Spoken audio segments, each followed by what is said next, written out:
Hello friends, आज का जो टॉपिक है वो है work energy theorem.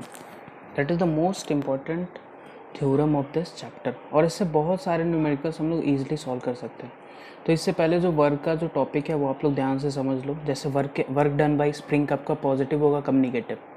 Work done by friction, work done by normal, ये सब कैसे निकलेगा। Work done by any force if it is making an angle sum theta with displacement, या वो फोर्स जो किसी पर्टिकुलर पॉइंट से पास कर रहा हो। फिर पैरेलल फोर्सेस, टेंजेंशियल फोर्स, ये सारा हम लोग डिस्कस कर चुके हैं। तो अगर वो क्लियर है ना तो ये बहुत ही आसानी से आप लोग ये थ्योरम का सारे प्रॉब्लम को कर सकते हैं। तो चलिए प्रॉब्लम पे बढ़ते हैं, ठीक है। तो देखो थ्योरम क्या है ना, जैसे हम लोग जानते हैं ना W net equals to F D X. अगर ये वेरिएबल है तो F net D X we can write this, okay. Force को what we can write, mass into acceleration. M into acceleration को I can write V D V by D X into D X, D X D X cancel, M V D V, V initial to V final. तो if you solve you will gate half M V F square minus half M V A square. It means what? W net means what? Work done by all the forces equals to change in kinetic energy. Final kinetic energy minus initial. Okay? ये होगा. All the forces means what? Normal लग रहा होगा, friction लग रहा होगा, mg लग रहा होगा, स्प्रिंग फोर्स, जितने भी फोर्स है सब का वर्क डन क्या होगा? Change in kinetic energy. Okay, तो चलिए प्रॉब्लम को सॉल्व करते हैं. पहला प्रॉब्लम क्या है, यहाँ पे एक पेंडुलम था या एक मास था स्मॉल m का और L लेंथ की स्ट्रिंग से वो कनेक्टेड है. Now we are pulling this m mass with a force F, with a fixed force F, and F is always directed horizontal. तो सोचो ये कौन से केस में आएगा. F क्या है? पैरेलल है. F is parallel and it is only shifting in upward direction. So how to calculate the, so how many forces are acting on this? One is mg, one is this force, one is tension. So work done by tension क्या होगा सोचो? Zero, because at any instant, suppose किसी भी instant पे tension जो लग रहा है ना, suppose this point, tension in this, displacement in this, यहाँ पहुंचा तो टेंशन इधर, डिस्प्लेसमेंट इधर, तो tension and displacement always perpendicular है. तो what will the work done by tension? It will be zero. Clear. Work done bye mg, देखो mg क्या है? पैरेलल फोर्स, इधर लग रहा होगा, फिर यहाँ पे, फिर यहाँ पे, यहाँ. तो पैरेलल फोर्स में याद करो कैसे निकलता है वर्क डन, उसके डायरेक्शन में कितना डिस्प्लेसमेंट हुआ. अगर वो उसके डायरेक्शन में जा रहा है तो पॉजिटिव, उससे अपोजिट में जा रहा है तो निगेटिव. सो यहाँ से यहाँ में वर्टिकल ये कितना ऊपर गया, ये कितना? L cos theta, it will B L cos theta. ये टोटल L है तो ये कितना हो जाएगा? देखो this distance will be L into 1 minus cos theta. Clear. ये हो जाएगा L into 1 minus cos theta. तो mg के ऑपोजिट डायरेक्शन में ये इतना गया तो वर्क डन बाई mg क्या हो जाएगा? Minus mg into L into 1 minus cos theta. F का वर्क क्या हो जाएगा? फोर्स के डायरेक्शन में ये कितना है? L sine theta. तो फोर्स का वर्क डन क्या हो जाएगा? F इंटू दिस, क्योंकि ये फोर्स ऑलवेज पैरेलल है ना, हॉरिजॉन्टल है. तो याद करो कैसे निकलेगा, दिस फोर्स इनटू इसके डायरेक्शन में displacement, that is L sin theta. तो ये तीनों का work done equals to half M V square minus zero. तो यहाँ से v आ जाएगा. एक्चुअली ये डेटा गिवन रहेगा so that you can calculate this v, but this is the process. Okay, ये देख लो JEE 2013 का क्वेश्चन है कि m इक्वल्स टू 1 kg, एक p से q को ये एक बीड टाइप का जो फंसा हुआ है फ्रिक्शनल इस रॉड में, तो ये ऐसा करके मूव कर रहा है. ये with the help of one force F equals to 80 newton, that is always directed parallel to PQ. PQ के पैरेलल है. तो ये भी कौन सा फोर्स हुआ? Parallel force. पहले इधर लगा, फिर इधर, फिर इधर, फिर इधर, ऐसा करके. तो पैरेलल फोर्स में डिस्प्लेसमेंट कैसे निकलता है work done? Force into displacement in the direction of force. तो फोर्स कितना लग रहा है? 18 इंटू यहाँ से यहाँ गया तो उसके डायरेक्शन में कितना डिस्प्लेस हुआ? ये तो 5 आया, देखो ध्यान से, इधर गया तो 5 आया. तो कितना हो जाएगा work done of this 18 Newton? 18 into 5. अच्छा, यहाँ से यहाँ जा रहा है तो mg का वर्क क्या हो जाएगा? 1 इंटू दिस मीन्स mg, तो mg इंटू, अब ये यहाँ से यहाँ गया तो ऊपर कितना गया? 4 ही तो गया ना mg के ऑपोजिट डायरेक्शन में. तो माइनस mg इंटू 4, तो माइनस 1 इंटू 10 इंटू 4. तो ये mg का वर्क डन, ये f का वर्क डन. क्लियर. और जो इस पे नॉर्मल लग रहा होगा वो तो ऑलवेज परपेंडिकुलर होगा. देखो तो परपेंडिकुलर का वर्क डन क्या हो जाएगा? डिस्प्लेसमेंट से परपेंडिकुलर, तो work done will be zero. तो काइनेटिक एनर्जी तो पूछ रहा है ना, तो काइनेटिक एनर्जी क्या हो जाएगा? Work done by all forces equals to change in kinetic energy. So 90 minus 40 equals to 50, 50 equals to change in kinetic. तो n इंटू 10 गिवन है, तो n क्या आ जाएगा? 5 के बराबर. Okay, next problem you see. देखो नेक्स्ट क्या है ना, ये एक अगेन ये एक रिंग टाइप का है जो कि इस रॉड स्मूथ रॉड में मूव कर सकता है। अच्छा, ये एक स्प्रिंग है जो यहाँ से फिक्स है and L was the natural length of the spring. Clear. और इसको क्या किया ना, स्प्रिंग को हम लोग यहाँ से यहाँ तक ले गए जब ये थीटा एंगल बना रहा है और इसको रिलीज कर दिए। तो ये रिंग जब यहाँ मूव करेगा तो it will have some speed, because यहाँ पे स्प्रिंग क्या है, इलोंगेटेड है। तो स्प्रिंग क्या होगा, धीरे धीरे कॉम्प्रेस होगा, धीरे धीरे अपने नेचुरल लेंथ पे आएगा। तो ये ring will have some speed when it will reach this position. Clear. तो वो स्पीड निकालना है, speed of ring when spring becomes vertical. तो वो इतना गिवन है तो थीटा निकालना है, सॉरी वो स्पीड इतना गिवन है तो फाइंड थीटा। अच्छा सोचो रिंग का यहाँ पे स्पीड क्या है, 0। रिंग का यहाँ पे स्पीड क्या है, मान लो v, तो काइनेटिक एनर्जी कितना हो जाएगा, हाफ mv²। तो you apply work energy theorem. तो यहाँ से यहाँ आने में सोचो कितना वर्क, mg का वर्क क्या हो जाएगा यहाँ से यहाँ, ये तो हॉरिजॉन्टल मूव किया, mg के डायरेक्शन में neither it is moving downward nor upward, तो mg का work will be 0। Spring work क्या हो जाएगा, हाफ kx²। अब वो पॉजिटिव होगा कि निगेटिव कैसे देखना है, ये जो है अपने नेचुरल पॉइंट की तरफ मूव कर रहा है तो क्या हो जाएगा, spring work done will B positive, so half kx²। और कोई वर्क यहाँ पे देखो, रिंग पे नॉर्मल लग रहा होगा रॉड का, उसका वर्क डन 0। तो तीन ही तो फोर्स लग रहा है ना, एक स्प्रिंग फोर्स, एक mg, एक नॉर्मल। mg का वर्क डन 0 परपेंडिकुलर है, नॉर्मल का वर्क डन 0 परपेंडिकुलर है, स्प्रिंग फोर्स का क्या हो जाएगा, हाफ kx²। तो half kx² equals to half mv², because speed given है। तो यहाँ से पता चला x आया 12/3। x 12/3, ये x क्या होता है यहाँ पे, इलोंगेशन, मीन्स ये क्या होता है, इलोंगेशन और कॉम्प्रेशन। तो x 12/3, तो सोचो ये l है और ये एक्चुअल में क्या होगा, l प्लस x होगा ना, because x is nothing but the extra length we got. तो l तो पहले से होगा प्लस x, तो l प्लस x करेंगे तो ये टोटल कितना आ जाएगा, देखो l plus x it will B 5l/3 और ये l है। तो यहाँ से थीटा निकाल लो, cos थीटा अप्लाई करके theta you will get 53 degrees. Okay, ये देखो question number 4, block start slipping, the block compresses the, यहाँ से क्या हो रहा है ना, ये स्टार्ट हुआ स्लिप करना, ठीक है। The block compresses the spring by 40 centimetre, stops momentarily and then rebounds through a distance of 3 meter up the incline. If a spring constant of the spring is 10 to power 3 x/8 Newton per meter, then the value of x is अच्छा, अगर ये frictionless होता ना तो यहाँ से release करते तो ये इसको कंप्रेस करने के बाद यहीं तक आता, because there is no loss of energy. But ये कहाँ तक जा रहा है, इसको रिबाउंड कहाँ तक हुआ, 3 मीटर तक। इसका मतलब ये सरफेस फ्रिक्शन है, रफ सरफेस है। क्लियर हुआ, क्लैरिटी कैसे, क्योंकि फ्रिक्शन के बारे में कुछ बोला नहीं, but this is the only thing कि कैसे पता चलेगा फ्रिक्शन है, कि ब्लॉक जो है वो 3 मीटर तक रिबाउंड किया। Okay, so what we can tell कि यहाँ से यहाँ में कितना फोर्स लग रहा होगा, सोचो mg को डिवाइड कर दो, mg sin theta mg cos theta, so work done by mg sin theta plus work done by mg cos theta plus work done by friction plus work done by normal plus work done by spring force equals to change in kinetic energy. यहाँ पे speed 0 और जब ये compress करके just momentarily rest पे है तब भी तो स्पीड 0 है, तो यहाँ भी काइनेटिक एनर्जी 0, यहाँ भी 0, तो चेंज इन काइनेटिक एनर्जी तो 0 ही आ गया। It means work done by all forces will be equals to 0। So can I write this complete. अब सोचो work done by mg sin theta क्या हुआ, mg sin थीटा इधर लगा और इधर यहाँ से ये 40 और आगे गया, तो टोटल mg sin थीटा के डायरेक्शन में 5 metre, so mg sin theta into 5, mg cos theta is perpendicular, so work done will be 0। अच्छा, स्प्रिंग का वर्क क्या हुआ, ये जो है वो अपना नेचुरल लेंथ से it is moving away from natural length, तो माइनस हाफ kx², और x क्या पुट करेंगे, कितना x हुआ 0.4 जब ये यहाँ पे था, तो यहाँ से यहाँ में हम वर्क एनर्जी लगा रहे, तो 0.4। फ्रिक्शन का क्या हो जाएगा, फ्रिक्शन F ऊपर लग रहा है और यहाँ से यहाँ में 5 हो जाएगा, तो minus F into 5 plus work done by normal will be 0, ठीक है, बिकॉज वो भी परपेंडिकुलर इक्वल्स टू 0। ये इक्वेशन आया। अब रिबाउंड का सोचो, ये यहाँ था यहाँ से ये रिबाउंड हुआ 3 यहाँ से ऊपर, सेम लिखो, तो mg sin थीटा का वर्क क्या हो जाएगा, minus mg sin theta into 3, because mg sin theta is acting down, it is moving up, minus mg sin theta into 3। Friction इधर नीचे लग रहा है तो minus f into 3 plus half के, प्लस क्यों हुआ, because now spring will move towards it natural length, तो ये यहाँ से अपने नेचुरल लेंथ में जा रहा है, तो if it is moving towards natural length तो what we can write, it will be half kx²। Clear है, तो ये हाफ kx², नॉर्मल का फिर से 0, mg cos थीटा का 0, तो again it will be 0 because यहाँ से यहाँ फिर रेस्ट पे, तो ये दो इक्वेशन से आप इसका वैल्यू इक्वेट करो, you will get F equals to 6.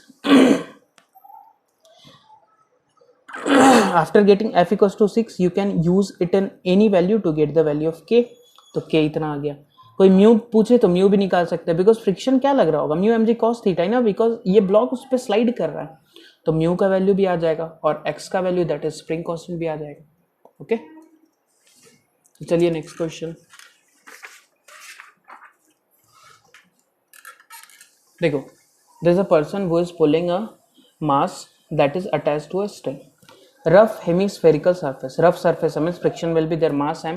Moves from bottom to the top of the sphere. Find the work done by the tension on mass m. ये क्या है ना, ये given है slowly. ये क्वेश्चन में given है. I forgot to write. It is given. It is moving very slowly. Slowly means what? यहाँ पे भी स्पीड जो होगा, जैसे यहाँ पे मान लो u को नियरली इक्वल टू 0 ले ले, तो यहाँ जब पहुंचेगा तो भी v 0 होगा, बहुत ही धीरे मूव कर रहा है. तो what is the change in kinetic energy? 0. तो चेंज इन काइनेटिक एनर्जी 0, तो what we can write, work done by all the forces will be equals to 0. कितना फोर्स लगा? वर्क डन, एक फ्रिक्शन लगा, 1 gravity that is mg, 3rd normal, 4th tension. There are 4 forces. तो ये लिखो, normal का work 0 हो जाएगा, टेंशन का दे आर आस्किंग. अच्छा, वर्क डन बाय फ्रिक्शन याद है मैं क्या बताया था, mu mg into base length. So यहाँ से यहाँ गया तो फ्रिक्शन का वर्क क्या लिख सकते हैं, mu mg into base length with minus sign, because friction तो अपोज कर रहा है. So minus mu mg into R. Work done by mg, वो क्या एक पैरेलल फोर्स जो ऑलवेज ऐसा लग रहा है, तो पैरेलल फोर्स का कैसे निकालना है, फोर्स इनटू उसके डायरेक्शन का डिस्प्लेसमेंट. तो ये यहाँ से यहाँ में वो तो उसके ऑपोजिट चला गया, ऑपोजिट चला गया तो माइनस हो जाएगा, इनटू यहाँ से यहाँ में वर्टिकल डिस्प्लेसमेंट कितना हुआ है r, तो माइनस mg इंटू आर. तो वर्क डन बाई टेंशन क्या, दोनों को राइट हैंड साइड ले जाओ, वैल्यूज पुट करो, गिवन है, you will get the work done by tension. Okay, next that is 6th problem. ये देखो क्या, ये क्या गिवन है ना, ये देखो पहले अच्छे से इस फिगर को देखो, ये पॉइंट ए है, ये स्मूथ पार्ट है 3 मीटर, दिस इज 3 मीटर, यहाँ से यहाँ फिर 3 मीटर बी पॉइंट है, ये 37 डिग्री बना रहा है, और ये जो पार्ट है दैट इज रफ, ये स्मूथ, ये रफ, और इसका म्यू के कितना 0.5. Find speed at point B. Work energy theorem, obviously यहाँ का स्पीड गिवन है, यहाँ का v मान लो. सो फाइनल स्पीड क्या हो जाएगा, final kinetic energy half M V square, initial half M into this whole square, so half M V B square minus V A square. ये ठीक है. अब यहाँ से यहाँ जाने में सोचो कितना फोर्सेस लगेगा. पहला mg, so work done by mg, plus दूसरा वर्क डन बाई नॉर्मल, ठीक है, तीसरा work done by friction, 3 forces that is equal to this. अब ध्यान से देखो, वर्क डन निकालना है. यहाँ से जब ये a से b तक गया तो नॉर्मल का वर्क क्या हो जाएगा, 0, बिकॉज नॉर्मल तो ऑलवेज परपेंडिकुलर लगा ना, उसके डायरेक्शन में तो कोई डिस्प्लेसमेंट ही नहीं हुआ. जब ये यहाँ पे था नॉर्मल ऊपर, जब ये यहाँ पे था नॉर्मल इधर इधर इधर, तो नॉर्मल का work done 0, that I have written like this. अब वर्क डन बाई mg सोचो, जब ये a से यहाँ तक गया, यहाँ तो फ्रिक्शन था ही नहीं, तो यहाँ से यहाँ में वर्क डन बाई mg क्या हुआ, माइनस mg इंटू 3, बिकॉज ये यहाँ से यहाँ जब गया तो 3 अपवर्ड गया, तो माइनस mg इंटू 3. फिर यहाँ से यहाँ में ये कितना ऊपर गया, ये वाला लेंथ, ये लेंथ है कितना, 3 साइन 37 डिग्री, ये वाला पार्ट. तो टोटल ये यहाँ से यहाँ कितना ऊपर गया, 3 + 3 साइन 37. तो mg का वर्क डन क्या हो जाएगा, minus mg into 3 and minus mg into 3 sine 37 plus work done by normal that is 0. Work done by friction क्या, जब ये इस पार्ट में गया तो फ्रिक्शन इधर लगा, वो कितना लग रहा होगा, म्यू mg cos थीटा पीछे, और उसके अपोजिट डायरेक्शन में ये 3 आगे चला गया, तो फोर्स इधर, डिस्प्लेसमेंट इधर, तो minus work, so minus mu mg cos theta that is 37 degree into 3. इसको सॉल्व कर लो, ये स्पीड ए का पुट कर दो 136, you will get VB equals to 4 metre पर सेकेंड. ठीक है. क्वेश्चन नंबर 7 देखो, speed of 5 kg when 2 kg lifts the contact from ground is. they are asking कि if a system is released from rest ना, और k given है, तो जब 2 kg कॉन्टैक्ट लूज कर रहा होगा तो 5 kg का स्पीड क्या होगा. तो पहले 2 kg को सोचो कब कॉन्टैक्ट लूज करेगा. Contact lose means what, normal should be 0. तो नॉर्मल 0 कब होगा, जब इधर का जो kx लग रहा होगा, बिकॉज अगर ये x से इलोंगेट होगा ना, तो ये दोनों साइड को kx से खींचेगा, इधर भी kx और इधर भी kx, because that is the property of the spring. तो ये ऊपर kx लगा और नीचे 20 लगा, तो kx इक्वल्स टू 20, मतलब x equals to half metre जब होगा ना, तब ये कॉन्टैक्ट लूज कर जाएगा. देखो अब सोचो, इसको हम सिस्टम को रिलीज किए, मतलब इनिशियल काइनेटिक एनर्जी 0, रेस्ट से रिलीज किए. अच्छा, ये हाफ मीटर इलोंगेट किया, तो ये हाफ मीटर नीचे गया, तो अब हमको क्या लगाना है ना, work done by all forces equals to change in kinetic energy, और इसके पास मान लो स्पीड v आ गया. वी कैन टेल ना कि it will have some speed v, तो इसके पास मान लो स्पीड v आ गया, तो क्या लिख सकते हैं कि चेंज इन काइनेटिक एनर्जी क्या फाइनल क्या हो जाएगा, half 5 into V square, half into M into V square. इसका तो अभी भी जीरो है क्योंकि ये जस्ट कॉन्टैक्ट लूज करने वाला है, ये जस्ट ऊपर उठने वाला है, तो काइनेटिक एनर्जी तो सिर्फ 5 के पास है, तो क्या लिख सकते हैं half 5 V square minus zero, zero initial kinetic energy. अच्छा कौन कौन सा फोर्स लग रहा है, तो एक स्प्रिंग फोर्स लगा, ठीक है, दूसरा क्या लगा mg लगा, तीसरा टेंशन, टेंशन का वर्क सिस्टम पे जीरो होता है, ये याद रख लो, जैसे स्टैटिक फ्रिक्शन का होता है, जैसे इसमें टेंशन क्या हो जाएगा, यहाँ पे जो टेंशन है वो स्प्रिंग फोर्स ही तो है ना, इस स्ट्रिंग में जो टेंशन है वो kx ही तो होगा ना, तो उसको अभी छोड़ दो, वो क्या हो जाएगा स्प्रिंग फोर्स ही है। तो स्प्रिंग का वर्क डन क्या हो रहा है, स्प्रिंग क्या हो रहा है अपने नेचुरल लेंथ से इलोंगेट हो रहा है, तो work done by spring will be minus half के x square, so minus half K 40 into x कितना होना चाहिए हाफ, तभी तो ये कॉन्टैक्ट लूज करेगा स्क्वायर, और अगर ये हाफ नीचे गया तो work done by M G क्या हो जाएगा 5g इंटू हाफ, वो पॉजिटिव होगा, तो ये दोनों का work done equals to half M V square, तो you will get the speed v। Okay next problem क्या है देखो, क्वेश्चन नंबर 8 कि एक ब्लॉक को हम लोग क्या कर रहे हैं ना वी नॉट स्पीड देके इसमें रिलीज कर दे स्मूथ सरफेस पे, तो find maximum compression of spring. Okay and second question है speed of block when compression in the spring is half the maximum compression, तो इसको m और v नॉट से कंप्रेस कर दिए। अब यहाँ पे ध्यान से देखो what we can write that it is moving with speed v naught ना, so when it will be at maximum compression, what will happen when it will compress the spring na, its speed will keep on decreasing, and when the speed will become zero, that instant the spring will be at maximum compression। तो सोचो speed zero करना है ना, speed should be zero at this point. Okay so initial kinetic energy half M we not square, final will be zero, so change in kinetic energy क्या हो जाएगा zero minus half M we not square. अच्छा कौन work किया, only spring force, because ये यहाँ से यहाँ गया तो फ्रिक्शन तो है ही नहीं, mg का वर्क जीरो हो जाएगा, नॉर्मल का वर्क जीरो, मतलब यहाँ से यहाँ वर्क कर कौन रहा है स्प्रिंग फोर्स।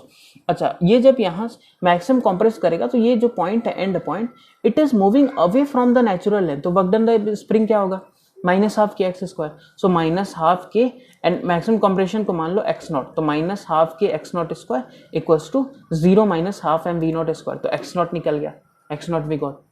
अच्छा speed of block when compression in the spring is half the maximum compression, तो half means X not by two, तो वर्क डन बाई स्प्रिंग क्या हो जाएगा माइनस हाफ के एक्स नॉट बाई टू, अभी तक वो इतना ही वर्क किया, equals to it will have some speed at this point when compression is half, so उस स्पीड को v मान लो, so half M V square minus half M we not square, that is change in kinetic energy final minus initial, तो v आ जाएगा यहाँ से, देखो क्लियर, इसको सॉल्व कर दो, वी नॉट स्क्वायर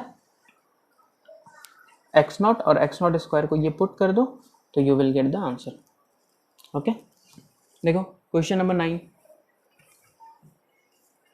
ये यहाँ पे फिर से सिस्टम को रिलीज करने वाले हैं जब स्प्रिंग जो होगा नेचुरल लेंथ पे होगा, तो find maximum elongation of spring, m इसका मास m है, इसका मास 2m है।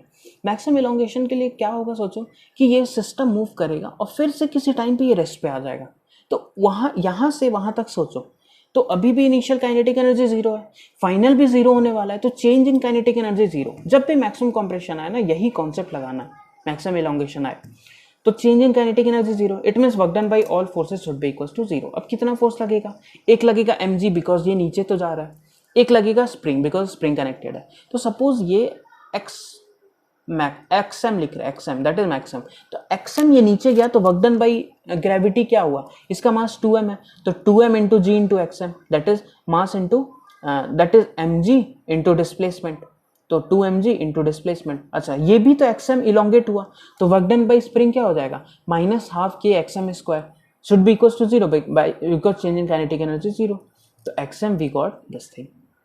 क्लियर, अब देखो क्या बोल रहा है कि speed of A at X equals to x m by two, so ये जब एक्सएम बाई टू नीचे गया होगा तो इसका स्पीड v मान लो, तो इसका भी v होगा, तो काइनेटिक एनर्जी क्या हो जाएगा half M V square plus half into 2m into V square, तो half into 3m into V square kinetic energy है, ठीक है क्लियर। अब x equals to x m by two, तो एक्सएम कितना है 4mg बाई के, तो एक्सएम बाई टू कितना होगा 2mg बाई के, तो 2mg बाई के इसका इलोंगेशन है, तो इसका वर्क डन क्या हुआ होगा minus half k into 2mg by k का whole square because minus half के एक्स स्क्वायर है, ठीक है। अच्छा इसका वर्क डन क्या हो जाएगा 2mg इंटू ये कितना नीचे जाएगा, xm/2, तो ये भी तो 2mg/k नीचे जाएगा। देखो ये नीचे कितना जाएगा 2mg/k, ये इलोंगेट कितना हो जाएगा 2mg/k, तो इसका वर्क डन क्या हो जाएगा -12 k 2mg/k whole square. mg का वर्क डन क्या हो जाएगा 2mg इंटू 2mg/k, सो यहाँ से v आ जाएगा। क्लियर। और एक लास्ट क्वेश्चन क्या है कि acceleration of b when x equals to xm/4, तो xm/4 क्या आ जाएगा mg/k, xm आ जाएगा xm/4 आ जाएगा mg/k। mg/k मीन्स व्हाट कि kx जो होगा वो mg के बराबर हो गया, मतलब इधर जो फोर्स स्प्रिंग लगा रहा होगा उस टाइम पे वो इधर mg लग रहा है। अब इसका पुली सिस्टम बना दो, b का फ्री बॉडी कैसा बनेगा 2mg minus t is equals to 2m into a। इस पे इधर स्प्रिंग फोर्स कितना लगा kx, और kx इस टाइम पे mg के बराबर है, तो t minus mg equals to m into a। Solve कर लो, g/3 डाउनवर्ड्स आ गया। ओके, नेक्स्ट प्रॉब्लम देखते हैं। देखो ये क्या है कि system is release from rest, block B is found to have a speed 0.3 metre पर second after it has descended through a distance of 1 metre, find mu. देखो सिस्टम को रेस्ट से रिलीज किए, ये जब 1 मीटर नीचे गया ना तो इसका स्पीड कितना पता चला 0.3, तो यहाँ पे फ्रिक्शन बताना है कितना होगा।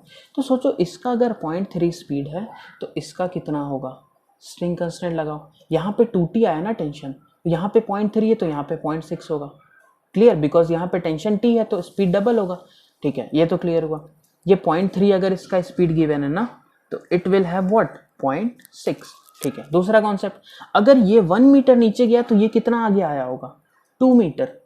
अगेन स्ट्रिंग कांस्टेंट सेम लगेगा ना, t इंटू एक्स भी तो कांस्टेंट होगा, तो वो सारा चीज़ यहाँ पे मैं किया हूँ।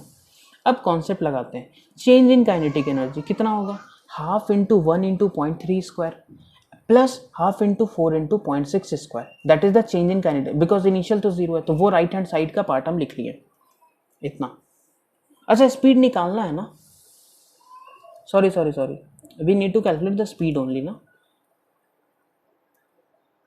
नहीं स्पीड तो हाँ वी, ठीक है सारा चीज कर, ये 0.3 ये 0.6, ये v एक्चुअल में we can put v equals to 0.3। अच्छा अब ये अगर 1 मीटर नीचे आया तो वर्क डन बाई mg क्या हुआ 1g इंटू 1, बिकॉज उसका डायरेक्शन में डिस्प्लेस हुआ। और फ्रिक्शन का वर्क, यहाँ पे फ्रिक्शन क्या लग रहा होगा म्यू इंटू 4 इंटू जी, और ये आगे आ गया 0.6, तो negative work done minus mu into 4g into 2, ये कितना से आगे आया 2 मीटर। ये जो रेड पेन से मैं दिखा ये तो स्पीड है इसका इतना मीटर पर सेकेंड, ये इतना मीटर, बट ये मूव कितना किया 1 मीटर, और ये मूव कितना किया 2 मीटर। क्लियर, तो फ्रिक्शन का वर्क लिख लो, उसका म्यू आ जाएगा। क्लियर, नेक्स्ट क्वेश्चन देखो, system is release from rest when spring was in its natural length. ठीक है, rest for m to leave the contact from ground, मतलब अब सिस्टम को रिलीज किया ना तो what should be the minimum mass of A so that m will leave the contact, मतलब m just ground से लिफ्ट हो जाए उसके लिए what should be the minimum mass. तो इसके लिए फिर क्या सोचेंगे, पहले कैपिटल एम पे आओ कि इसको अगर लिफ्ट कराना है तो नॉर्मल जीरो, तो ऊपर कितना लगे, सपोज ये एक्स इलोंगेट हुआ तो ऊपर के एक्स लगा, k x equals to m g, तो एक्स कितना होना चाहिए एम जी बाई के, मतलब ये अगर एम जी बाई के इलोंगेट हो गया ना तो ये मूव कर जाएगा। अब सोचो ये एम जी बाई के, और ये एग्जैक्टली सोचो एम जी बाई के जाके रुक गया, यहाँ पे एम जी बाई के जाके इसका v जीरो हो गया, ऐसा अगर हो जाए तो ये लिफ्ट हो जाएगा।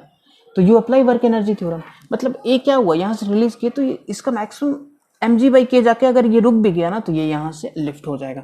तो इसका इनिशियल स्पीड जीरो मान लो, फाइनल भी जीरो मान लो, because we need to calculate minimum mass. Suppose ये एम जी बाई के से पहले ही रुक जाता तब ये इसको इलोंगेट नहीं लिफ्ट नहीं करवा पाता, तो मिनिमम मास के लिए क्या मानेंगे कि it moves a distance by M G by K, और यहाँ पे फिर रेस्ट पे है तो change in kinetic energy zero, तो work done by all forces will be zero. अब सोचो एम जी कवर कितना है, एम जी कवर क्या हो जाएगा, इसका मास मान लो एम, स्मॉल एम, तो स्मॉल एम जी इंटू एक्स मान लो, स्मॉल एम जी इंटू एक्स माइनस हाफ के x square equals to zero. अच्छा एक्स यहाँ से कितना आया, इतना आया, जो भी है इसको सॉल्व करो, एक्स एक्स कट जाएगा, यहाँ से एक एक्स, और ये एक्स इतना के बराबर होना चाहिए एम जी बाई के, तो यहाँ से m equals to m by two you will gate.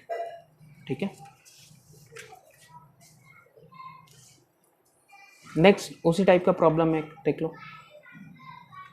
इसमें भी क्या है ना, देखो system find the value minimum value, ये स्मॉल एम और ये कैपिटल एम गिवन है।